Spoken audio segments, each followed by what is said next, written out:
have an amazing panel of speakers. There is this debate about the deconstruction of the American capitalistic system versus how do we position ourselves to accelerate, thrive, and take advantage of it. We have to control pools of capital, opening up the access doors so that people can pursue the opportunities that they want to pursue. 20 years ago, the mindset was, if you build it, they will come. Now, we have to meet people where they are.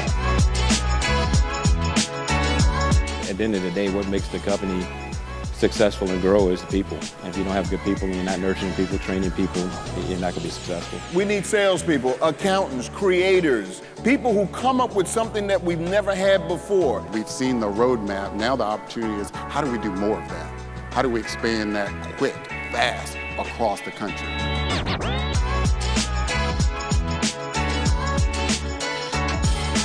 Hello, I'm Kim Greenidge, and welcome to the Big Dipper Innovation Summit, the next frontier. The Big Dipper Innovation Summit, established in 2023 by JMI and hosted by Virginia State University, is a live forum for entrepreneurs, big thinkers and big dreamers, makers and creators to come together and talk innovation, new ideas, and imagining what's next for their businesses and our community at large. And now, we're bringing that live event directly to you. There is change on the horizon when it comes to our cities. This episode, we're going to be talking about economic development, municipal partnerships, and investing in our local governments. In a discussion led by Bank of America's Victor Branch, we heard from the mayors of Richmond and Petersburg, a senior advisor to President Biden, and a renewable energy sector exec. The conversation delved into perspectives on the future landscape of our cities. Let's tune in.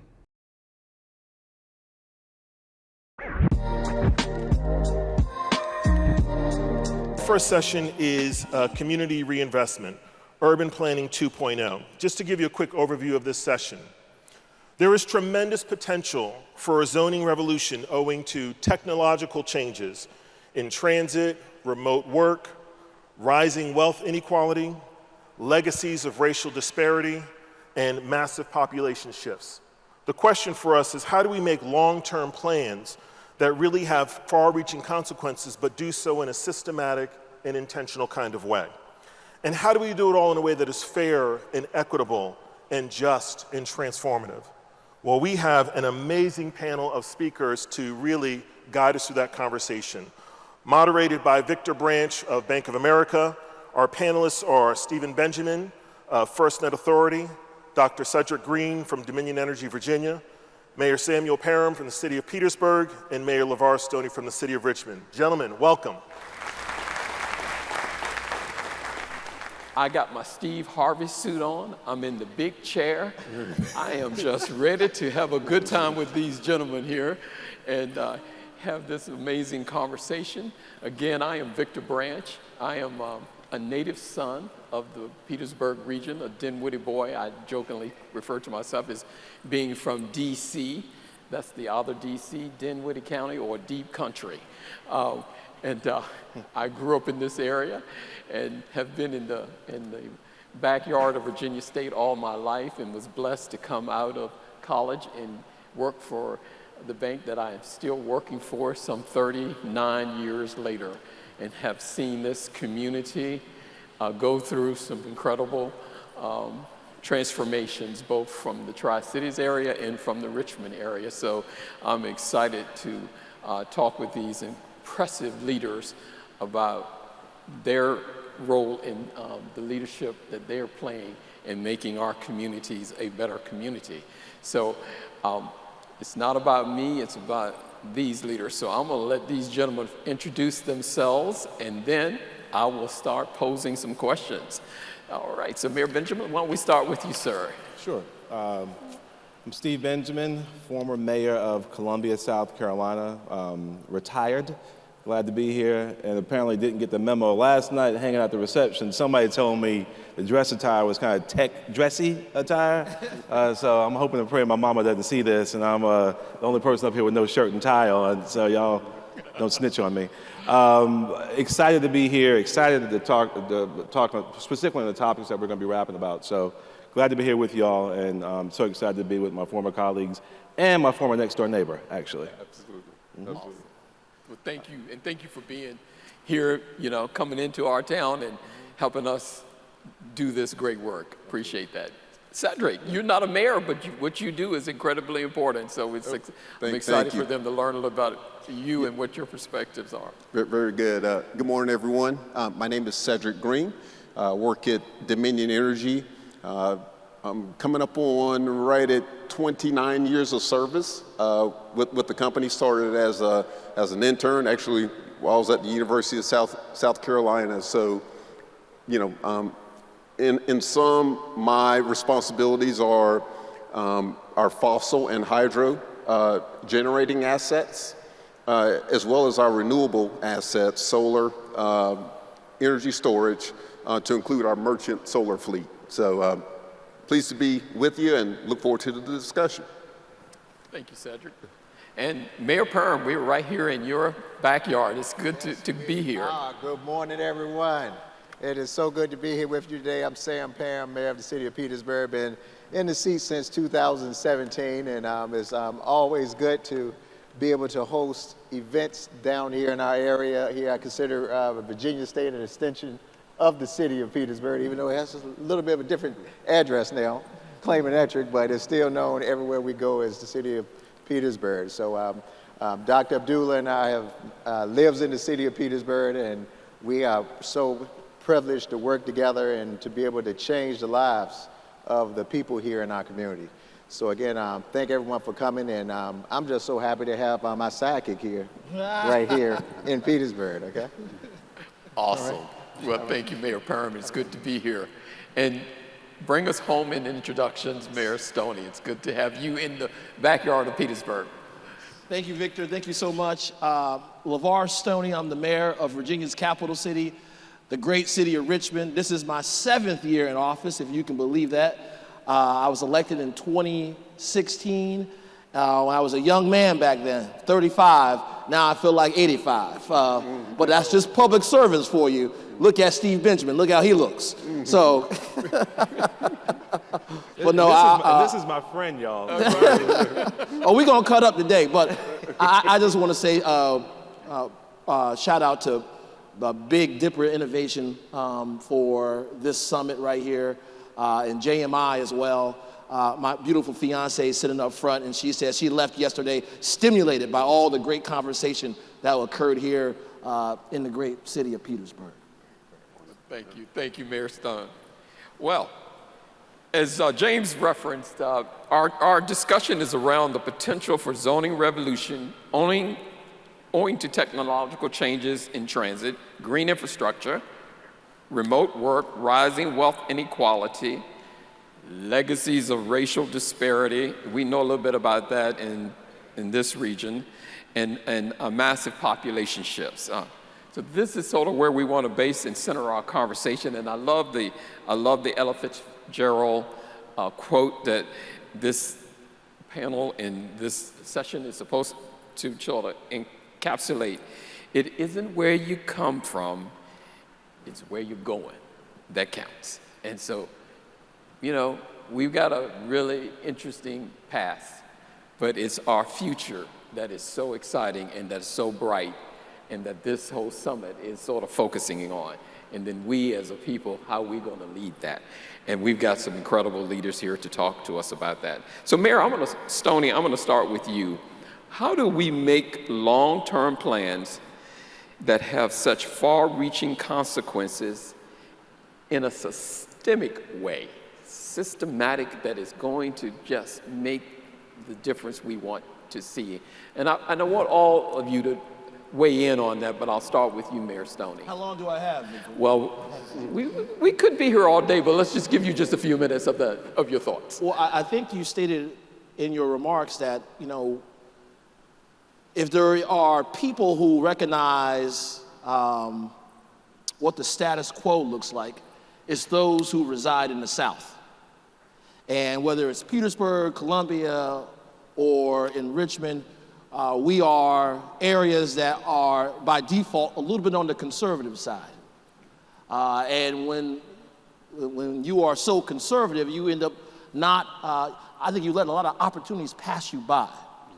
And also, I think there are a number of historic vestiges of racism, discrimination that have been roadblocks for black achievement, for allowing our cities to be competitive, inclusive, and welcoming places.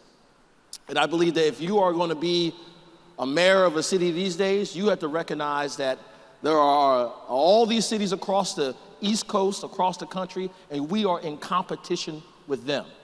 And in order to actually win this competition, you have to be a city that is more inclusive, more welcoming. You have to create places where people belong. And I think that creates the competitive nature where people want to move into your city. Right now, we are amidst a migration shift in this country. We saw back decades ago when blacks from the South migrated to the North, right? The Great Migration. And now we're seeing more and more folks migrate back south. I think Charles Blow's book speaks to this migration shift. And so how do we capture all the talent that currently resides in our cities and the talent that's coming from all across the country as well? So first, I think you're gonna start with how do you retain your talent? And how do you make sure that the folks who've lived in your cities for generations, who survived the crack epidemic, who survived white flight, how can they still reside in your city? Yes, gentrification is happening everywhere. And some would say the G word is a bad word. I don't say it's the bad word, but the D word is the bad word, displacement. So you have to make sure that Aunt Jackie, who's lived in Churchill, that she can remain in Churchill until the entirety of her life, right? Focusing on that sort of inclusive economic development. But also, we have to build, when we attract new businesses, we have CoStar moving in the downtown Richmond. We're building a new baseball stadium off I-95 in the Diamond District. We have to be intentional about our economic development. I'm very, very proud of my city. In May of 2022, we launched a strategic plan for equitable economic development. And we have a number of different goals that I think that capture how do we remain a competitive city here in the South. Some of it involves economic development projects totaling $3 billion in capital investment over the course of the next 5 years. A goal of creating 3,000 new jobs with annual salaries above $25,000 or $52,000. We want to reduce the poverty rate in Richmond by another 5 percentage points. When I ran for mayor in 2016, the poverty rate in the city of Richmond was 26%. We were able to get it down to 19% now. And despite the pandemic, we are still attracting people to Richmond. It's a growing city. One thing I think a lot of times, I'm gonna get a little political here, Sam, is that sometimes Democrats miss the mark, right? People always wanna know, what do Democratic mayors do when they're in power? Well, the one thing that local Democratic leaders have responsible for is the zoning code. They control the growth. They control how affordable housing comes into your city. And so when I talk about intentionality, particularly when it comes to growing your city, you have to be intentional about where people can live. Remember, we are cities that have experienced redlining, and they were very intentional about that in many cities in the South. So we have to be just as intentional about growing our cities in all parts of the city, so putting affordable housing throughout our city. We put $10 million a year in building new affordable housing units in Richmond. 1,000 units a year. We want to create 10,000 by the end of this decade. But also, you can have an environment in which people feel like they belong as well. And I don't shy away, and I know my brother Bakari Sellers was here yesterday, and he talked about the monuments and not touching monument removal. I'm proud. In Richmond, we removed all those monuments, all those Confederate monuments in Richmond. Because I get folks, black and white, I get black folks who say, Mayor, I never thought I would see something like that in my time as mayor. I thought those monuments would be up for a lifetime.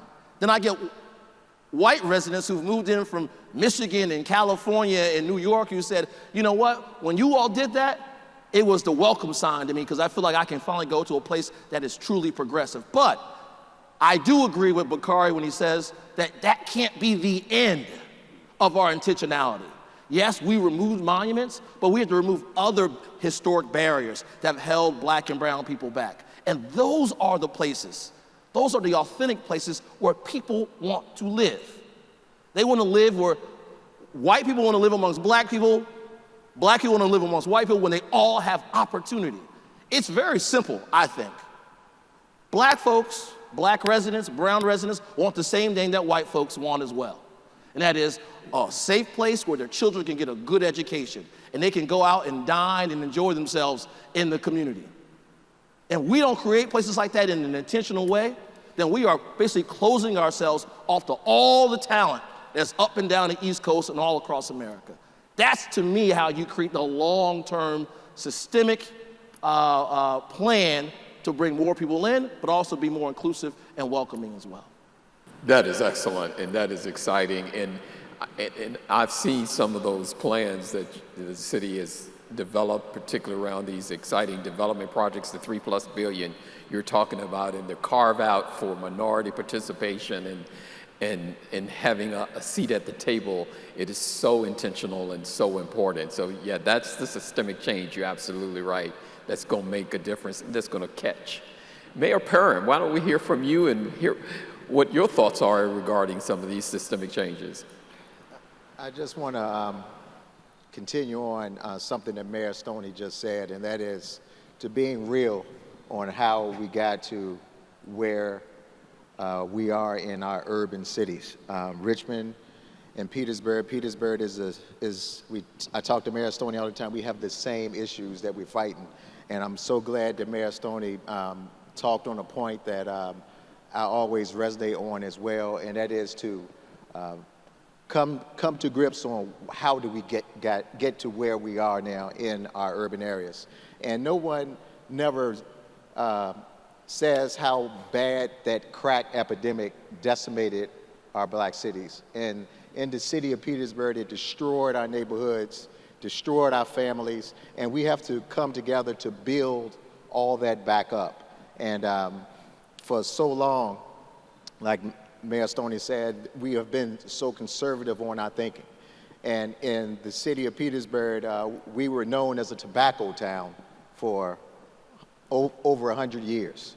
And when tobacco left in the 80s, it just left a huge vacuum of opportunities for our black and brown people in our community, because white flight happened just like Mayor Stoney had, and all of the white and middle class left and took the wealth in Petersburg. They took the malls, they took the retail, they took the jobs. And for quite so long, it was the great migration to the suburbs. And we saw the Chesterfields, the Henricos come up. But because of Mayor Stoney in Richmond, myself, it's our time now.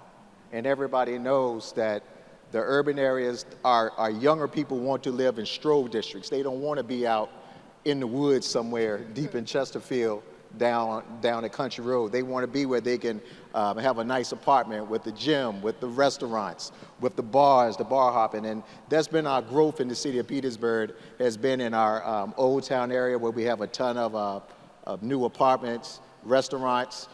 We have a vibrant arts district that is growing now. We have Friday for the Arts in Petersburg, and we're capitalizing on making the city of Petersburg a art district that is inclusive to everyone.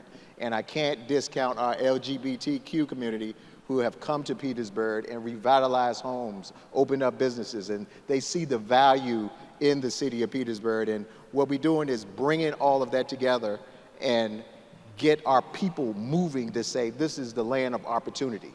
And with the last census, the city of Petersburg, we gained 1,000 people when everyone thought we were going to lose population in the city, but people are moving back into the city. And one of the big developments that was just completed was our Artist Space Lofts, which was a $50 million affordable housing unit, which has 250 apartments that are designed for artists to come and to have affordable housing, art galleries to be able to display their work and create the growth on the boom of our art district, have an Appomattox Regional Governor's School, and so many of the other VSU students that make our community in Petersburg vibrant. Another huge piece that we capitalizing on is in pharma. Mayor Stoney and I partnered up together, and something that a lot of people don't know, we won President Biden's Build Back Better Regional Challenge. And that was based on Petersburg and Richmond, the pharmaceutical cluster. A lot of research is going on in Richmond, and we have the manufacturing pieces down in Petersburg. And the biggest goal is to be able to show our people that these jobs are for you. You do not need to be a doctor or a chemist to get these jobs. And we have some shining examples. I have a young lady from Petersburg that just went through the Brightpoint Pharma Manufacturing Certification Program. And she never had a career in her life. She always worked at Walmart and Family Dollar, odd jobs. She was the first to graduate from that program from the city of Petersburg, and now she's going into a $60,000 a year career. So she can take care of her 2 kids. And the thing we have in Petersburg is we are still affordable for young people to come and live. And we've capitalized on a lot of what Mayor Stoney has done in Richmond. We have a lot of people who are living in Petersburg that are commuting to Richmond. And because of that, we just completed a $6 million park and ride facility next to our transit facility that's going to be using bus service. So everyone from Emporia, Prince George, Dinwiddie, Colonial Heights that work in Richmond can come to Petersburg to our park and ride, and we're going to transport them to Richmond so they don't have to worry about parking. It only costs $3 each way to go to work every day. But that's part of the partnership of what's going on. And like Mayor Stoney said, we are tied together in this together, and we are committed to growing our cities. And it takes a team approach to that. And I value his friendship, his leadership, because that's one of the biggest misconceptions that people have, is that people think it's always a competition, Petersburg versus Richmond. No, this is a team game right here. And Mayor Stoney is my brother, he's my ally, he's my confidant. We talk about so many things, and we all are together to uplift the community. And I can't thank everyone enough for being here just to have this discussion, to continue to get the word out that we're committed to our people. This is a ministry, basically, Mayor Stoney, what'd you say, of helping people. And that's why we sit in these seats, is to transform and to create opportunities for our people that I say time and time again have been left behind. But we're going to forge the way and create new opportunity. We just want people to believe that we can do it, because that's the biggest thing. We've been beat down for so long. We've been told that you can't do, you can't make it.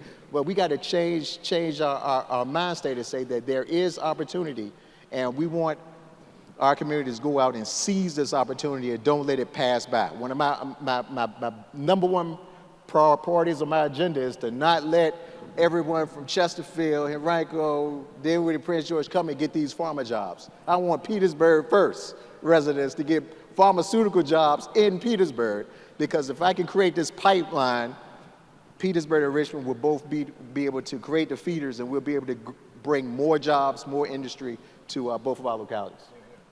Mayor Parham, that is really exciting, and you can see why he is a leader for the future and where you're going. That counts.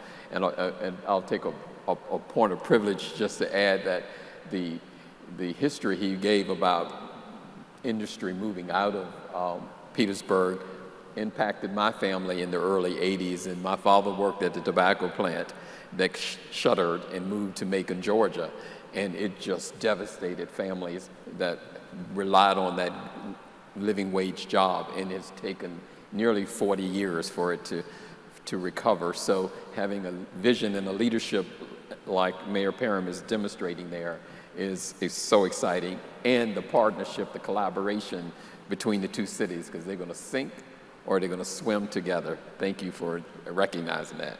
Let's get a perspective from outside of this region, even outside of the Commonwealth of Virginia, because I hear they got it going on in South Carolina, and they're a similar profile city with a capital and with a rich history that's good, bad, and ugly. So Mayor Benjamin, we're really excited to hear your perspective about what is happening in the capital city south of us.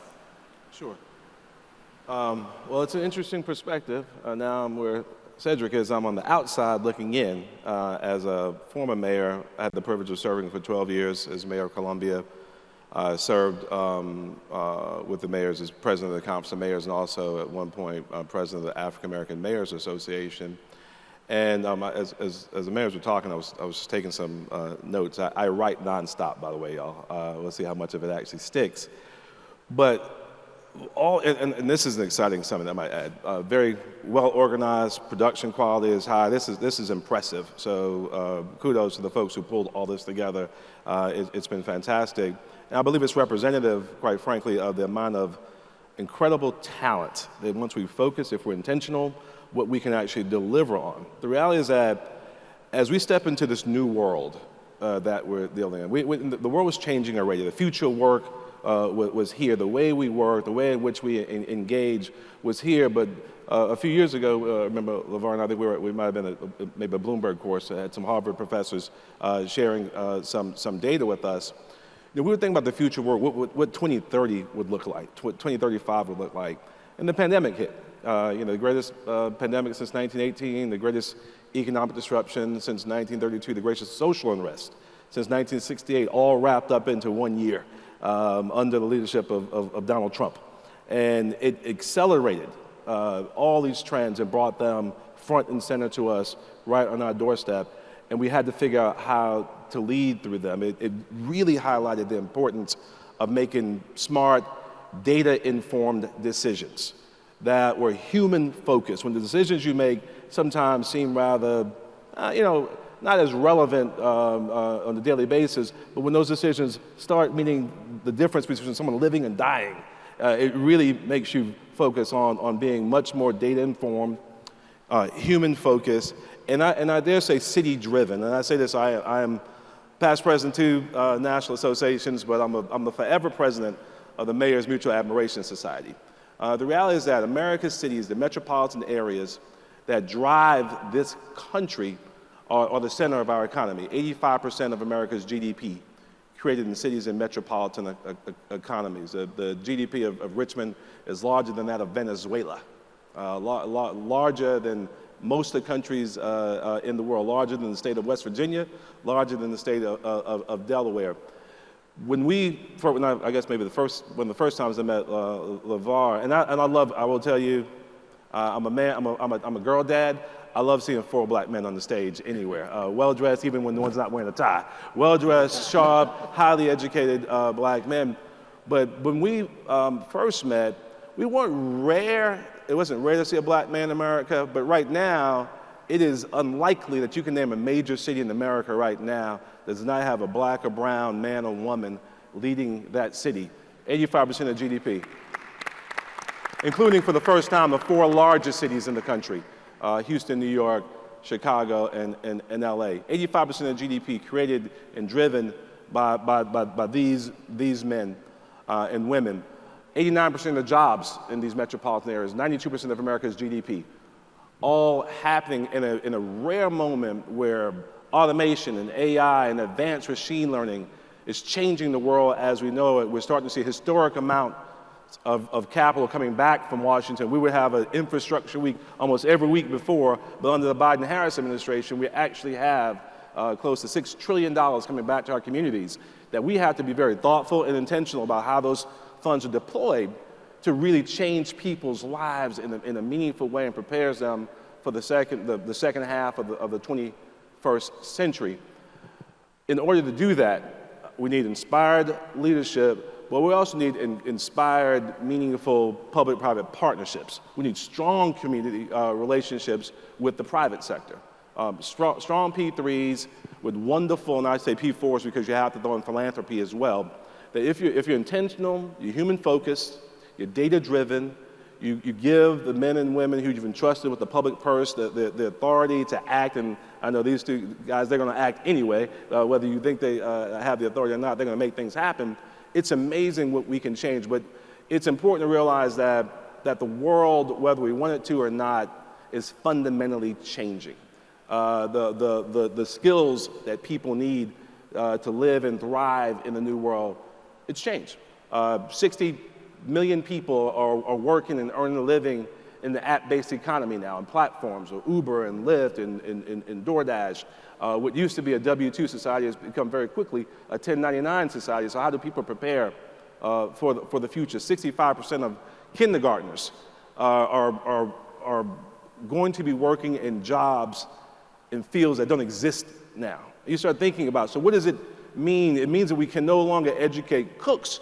We have to educate chefs. We have to commit ourselves to lifelong learning and preparing our children to do the great things that we know God has in store for them. And that is not a teacher's responsibility. It's not a principal's responsibility. It is a community's responsibility. It's a larger family responsibility to make sure we're preparing these kids to go do great things. So that was a lot. I apologize, but the reality is that we have to embrace the fact that the world is aggressively changing. The key and crucial role, and I'll stop on this point, that our HBCUs play in making this happen is so important. So every single opportunity we have to convene, to create partnerships, to create revenue, to endow scholarships, professorships, to invest in really good, solid research that will translate into creating opportunity, real economic opportunity, real generational wealth creating opportunities for our young people. We've got to do it. So I'll stop there. Thank you. No, that is exactly what we needed to hear, Mayor Benjamin. It's where we're headed. When we return, we're going to dive deeper into what's happening in our region now and what's planned for the future. Mr. Cedric Green from Dominion, and what a fascinating job you have, and just so exciting to have you on this stage and the work you do and the company you do it for. It is the future too. It's exciting. So please share your perspective with this august crowd. Will do. Thank you. And again, good morning, everyone. So happy to be here with you. Yes, I do have the pleasure of working at Dominion Energy, and our team has the pleasure of serving 2.7 million electric customers up here. And I was of course reminded last month with Winter Storm Elliott that impacted our area. Really the importance of what we do in generating power and distributing power to our company customers across the state. But the other thing is it was also a reflection on where we need to continue to go. So one, our goal as a company is to become the most sustainable energy company in the country. That is our goal. That is our vision, and we're moving in that direction. We have, of course, ecstatic about the offshore wind project. We have 2 pilot turbines about 27 miles off the coast of Virginia Beach, and we're excited about adding 176 more turbines off the coast. We're also excited because of the growth, in the state. One particular area, the Northern Virginia growth, and with all the data centers that continue to not just come to Northern Virginia, but also to a number of the other areas. So economic development obviously is extremely important to our state. It's important to our company. And when I think about all that, it all starts with our people, right? Our colleagues, at our companies, the communities, that we serve, are extremely important. I'm happy that our company is actively engaged, in the with the HBCUs. HBCU Promise, comes to mind, and all the effort. I think the opportunity we have is we've got to continue to, do outreach to, entice not just university, college students, but engage with secondary schools, our secondary schools, middle and high school, and help them understand, what we do. As we continue to put more and more infrastructure in place, we're going to need people. Our goal is to empower the residents of the Commonwealth, and that starts with education. So just one quick story. Mayor Steve knows me really well. I'm one of 7 children, born and raised in Columbia, South Carolina. Parents had 7 children in 12 years, so we're pretty close in age. The thing that they instilled in us, the thing that they instilled in me was the power of education, right? The power of education. But then the other thing they instilled in me was the importance of really looking for opportunities to grow, continue to grow. And I'm sharing that because, as a colleague of Dominion Energy, I get really excited about the outreach programs that are really focused on connecting with our students to help them understand, what we do, how we go about it, why we need them, why we need engineers, accountants, attorneys. We need all areas. IT continues to grow by leaps and bounds. It starts with, again, that outreach, connecting with the students, connecting with our communities. One quick example, when I was in school, I was heavily involved in the National Society of Black Engineers. And, it was fascinating when I moved here to Richmond in 2019, a colleague at Chesterfield Power Station, Rebecca Gilmer, asked me about NSBE, asked me about getting engaged with NSBE. And, through that engagement, I got involved with the Nubian Academy, all right, through NSBE. And I'm using that as an example because, we've had some sessions right here on campus at Virginia State. We've had some sessions at VCU, and there'll be sessions at Virginia Tech, as well.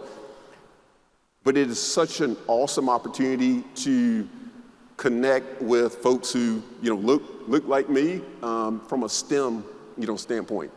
Those programs that program is focused on that. I feel fortunate that I had the ability to, be mentored by some great folks when I first started with the company. But just a program like Nubian Academy is so powerful. I'm sharing that because, as Mayor Steve said, our children are our future. And to me, it starts there. It starts with exposure. It starts with emphasizing the importance of education. And I think from a sustainability standpoint, we're doing that. It's going to drive economic development, and we'll all flourish. You nailed it, Cedric. And another great saying is, education is the passport out of poverty. And I think a number of us on this stage represent that true fact.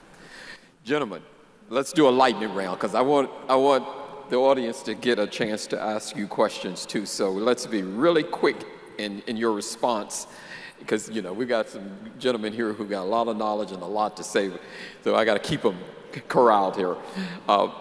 How can government agencies in the private sector enhance the way we collaborate?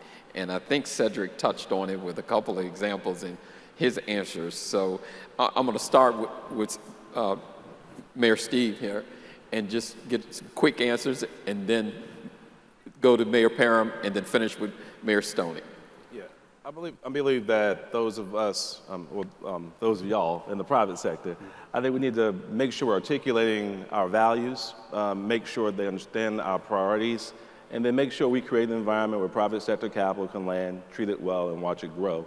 If you align that with the priorities and values of the city, it works. But that requires a clear articulation to partners in the private sector and philanthropy as well. If you do that, you get all oars rowing in the right direction. It's amazing what you can get done. Absolutely. Mayor Parham, what do you think?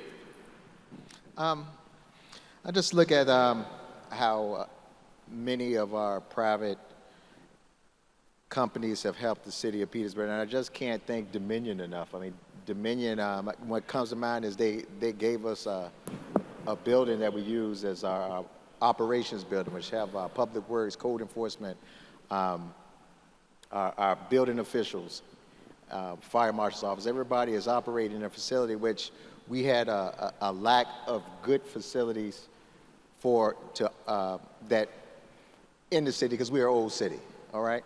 And Dominion donated us a building that we use for our city offices, and we can't thank them enough. We ask them, and whenever someone gives you something, you are forever grateful for a gift.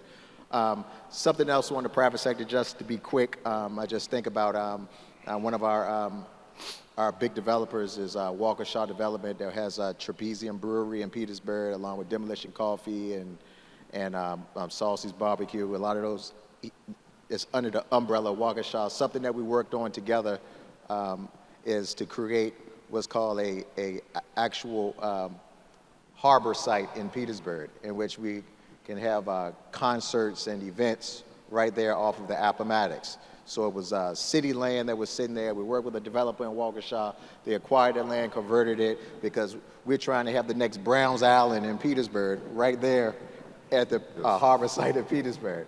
So just to be quick, 'cause I know we have limited time, because like Mayor Stoney and I could go on and on about these things, but I'm going to put my time on to Yeah, you're going to yield the rest of your time to Mayor Stoney. Hey, I will echo what Mayor Benjamin and Mayor Parham stated, and that is, nothing happens in our cities without the partnership with the private sector. And I'm not just talking about big corporations, but also talking about small business. Small businesses are the backbone of all of our economies. It's the backbone of the American economy as well. And we can't do what we do in our cities without a partnership with corporations. At the end of the day, you want your city to grow. You can't grow if someone is not investing. And you need businesses to invest in you. And that, to me, is a compliment to your city. When a company or small business, they hang their shingle, or a company makes an investment.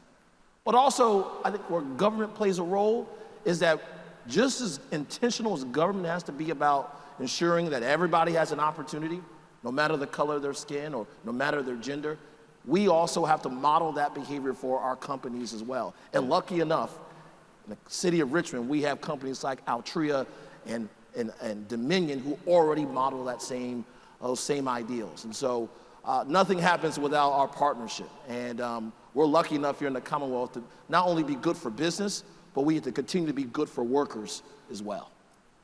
My name is Shirley Crawford. I'm the Executive Director of the Women's Business Center, RVA, and the host of the show Workaholics. And so I actually have two questions. One, when you talk about intentionality, how are you looking to create the initiatives to intentionally engage small business owners in your areas? And the second part of my question is because I'm a native Richmonder, but at this point I kind of have jaded optimism, because I look at, I'm using Richmond as an example, but it applies everywhere. You're the mayor now, there'll be another mayor after you, there'll be another city council, and we do these studies to create, to develop, but then when the next city council comes in, the next mayor comes in, we're starting from scratch all over again. What can we do to eliminate that wasted money and to make sure that when we say, as a city, hey, we want a casino, that it will happen no matter who's in administration? That's the elephant in the room right there with that casino comment you had back then. Here's the thing, I think, first, your question about intentionality. When the city wants to get into the world of developing empty parcels have been vacated for a very long time, and sort of change the landscape of not just downtown, but neighborhoods across the city, and the city owns that property, we should be creating the agreements with business, small business as well, where we actually allocate some of the investment into bringing small businesses along as well. And for some people that I know that steps on some people's toes, they don't want to talk that way, but at the end of the day, in order for, if billions of dollars are being invested in downtown Richmond, I want to make sure that everybody gets a piece of that. And it takes intentionality to do it. So that means working with our small minority businesses, but also working with labor as well, so we get the workforce, but we also get entrepreneurs involved as well, and they're at the table. When it comes to the long term, right, because that's the one thing about our democracy and government, is that it always changes. And in Richmond, one reform that I would love to see is that the mayor and the city council and the school board aren't all up at the same time. We go to the ballot again in 2024, and all those offices will be up at the same time. Now, if the people of the city of Richmond wanted to, they could change out everyone. I'm by law, I have to leave, and so I'm termed out at the end of 2024, but I think this is the moment. My grandma always said, make hay while the sun is shining. That means intentionality with ordinances, and not just studies, right? Because I'm with you. We have a lot of studies. We already know what the answer already is at a number of these studies. But you plan your work and you work your plan. And a lot of times, what I experience is the city council may agree with the plan, but are a little slow on the uptake on executing on the plan. And when we create these plans, they need to be funded. It takes money and action. And sometimes folks want to do what's politically feasible at the time. And I believe that, you know what, we must do what's right by the people while the time that we have in office, and let the chips fall where they may on election day. Some people don't believe that, but that's what I believe. Excellent. Thank you. Another question.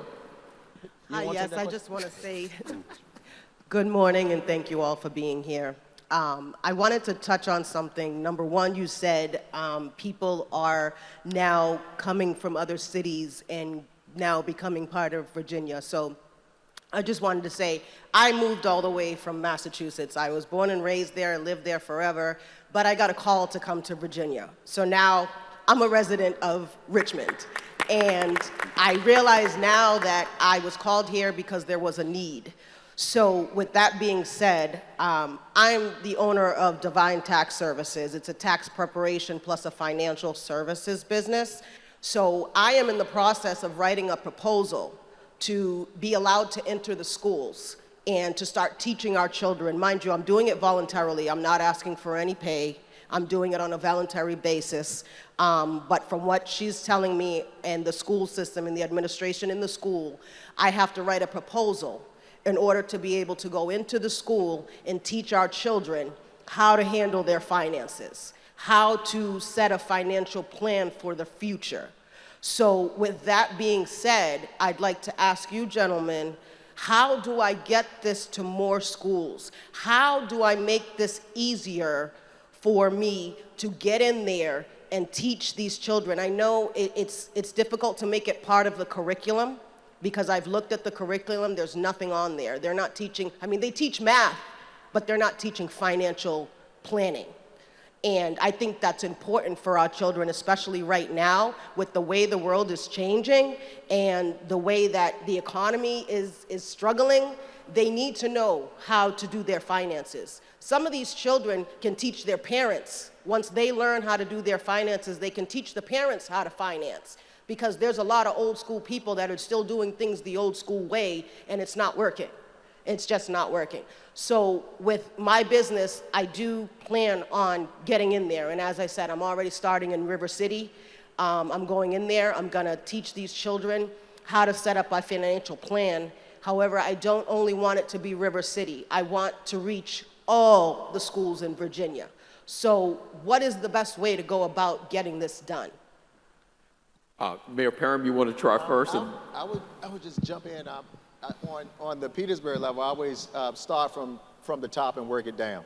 And your school board representatives are always the first point of contact. And that's how things typically work, is through the school board working it down into the schools. But if you run into any obstacles, you have Mayor Stoney here who can say, guess what, Mr. Superintendent, I need a meeting with you. I want to bring this program, and hopefully partnering with the locality is always an easier way to do that. So most of the time, and on the Petersburg side, I would say that's a great idea.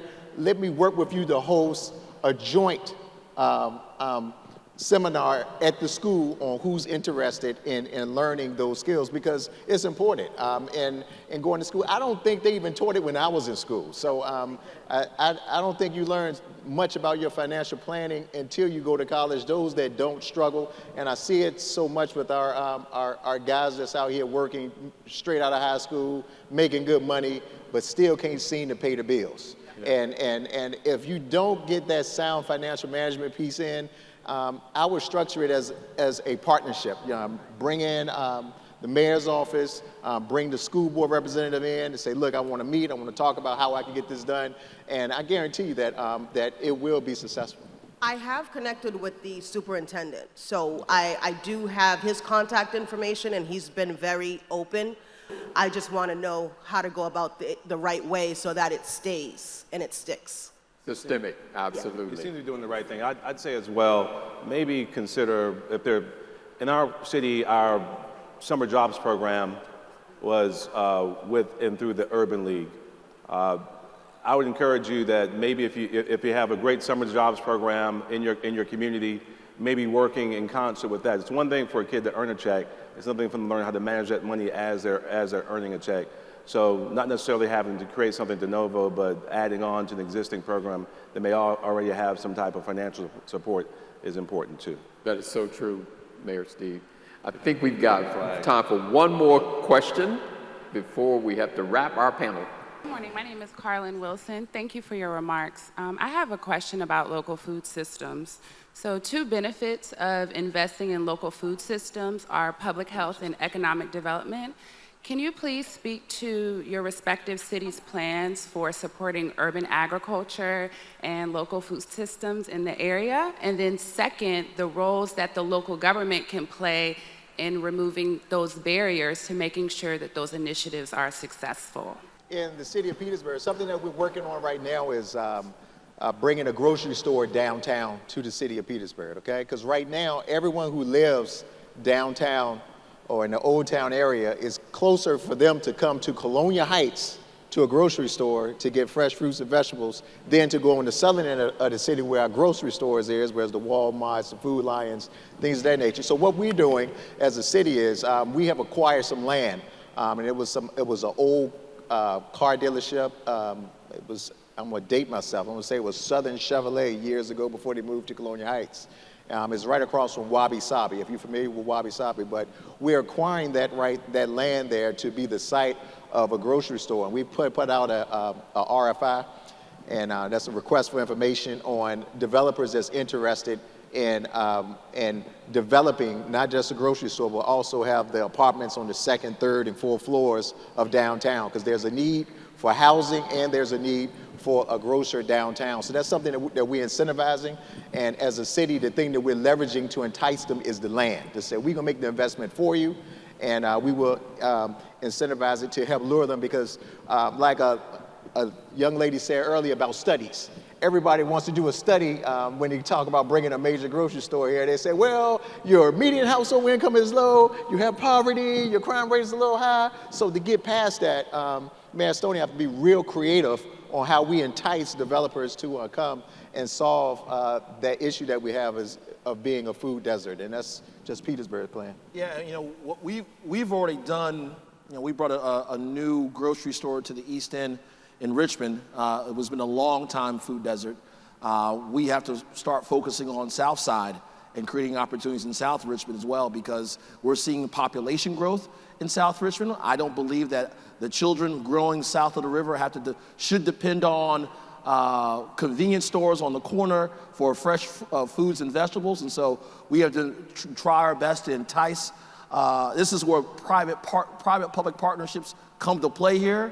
And sometimes it's not, you may not have the density yet, you may not have the price point in terms of household income yet, but this is where we need to meet our private sector partners halfway. Secondly, when we have vacant land, for instance, we have a property down in the South Side where there's those in the community who actually grow gardens for those who are in the South Richmond community.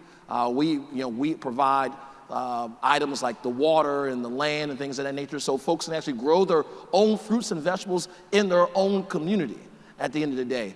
But I do believe that what we have to do, we have to find ways to provide more incentives to private grocers to come into our communities, but also give these sort of skills for urban agriculture to our kids while they're also attending K through 12 schools as well. A very quick 10-second answer. And ladies, watch out. We can hear you guys over there, so watch what you say. We can hear you. The City Roots is our urban farm in downtown Columbia that the city facilitated $1 a year city land through our CDC, provide them with free mulch from our leaf pickup program. They do everything from microgreens to also tilapia, just a wide range of products, work to build an economy in the city with our local restaurants so that they would use City Roots, and it's led to a significant amount of more urban gardening.